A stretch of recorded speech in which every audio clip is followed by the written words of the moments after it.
দায়ফলবাসী, আসসালামু আলাইকুম। আমি মেজর তানজিল, সেনাবাহিনীর পক্ষ থেকে আপনাদেরকে কয়েকটা কথা জানাতে চাই।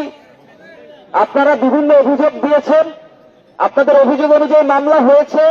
সেই মামলায় যথোপযুক্ত আইনানুগ ব্যবস্থা সার্কেল এসপি সাহেব অলরেডি আপনাদেরকে বলেছেন যে উনি এই ব্যবস্থা নেবেন এবং উনি এখন পর্যন্ত দায়িত্ব নিয়েছেন এবং উনি দেখবেন। এই সম্পর্কে আপনাদের তো আর কোনো ডাউট নাই, আছে? সেনাবাহিনী আগামী 12 তারিখ যে নির্বাচন আছে সেই নির্বাচনে আমরা কথা দিচ্ছি। আমাদের মাননীয় সেনাবাহিনী প্রধান বলেছেন বাংলাদেশ সেনাবাহিনীর সবচেয়ে বড় সংখ্যক অফিসার সৈনিক এই নির্বাচনে দেওয়া হয়েছে। 1 লাখের থেকে বেশি জনবল মোতায়েন হয়েছে। সুতরাং আপনাদের জন্য আমি ক্লিয়ার মেসেজ দিয়ে দিতে চাই যে বাউফল শহর নিরাপত্তার চাদরে ঢাকা থাকবে। বাউফল শহরে একটি সৎ, সুষ্ঠু এবং সুন্দর নির্বাচন হবে, এটা সেনাবাহিনীর ওয়াদা, এটা সেনাবাহিনী করে দেখাবে আপনাদেরকে।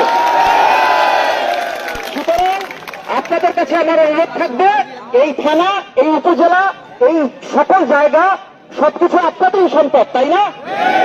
এই সম্পদে আমরা অন্য রকমের আর কোনো কার্যক্রম না করি।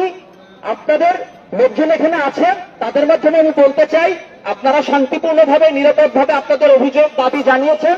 আমি আশা করব আপনারা এভাবেই শান্তিপূর্ণভাবে আপনাদের অভিযোগ জানিয়ে এখান থেকে স্থান ত্যাগ করবেন আপনাদের নেতার অনুমতি সাপেক্ষে। এবং আপনাদের জন্য সর্বশেষ মেসেজ, সেনাবাহিনী সর্বদাই নিরপেক্ষ ছিল এবং সেনাবাহিনী সর্বদাই নিরপেক্ষ থাকবে। অভিযোগ সেনাবাহিনীকে জানাবেন, আমরা কঠোর ব্যবস্থা নিব। এবং কেউ যদি ভোট কেন্দ্রে বা ভোট কেন্দ্রে কোনো জায়গায় কোন রকমের নিরাপত্তাজনিত ঘটনা ঘটানোর চেষ্টা করেন, সেনাবাহিনী কঠোর হাতে দমন করবে। ধন্যবাদ।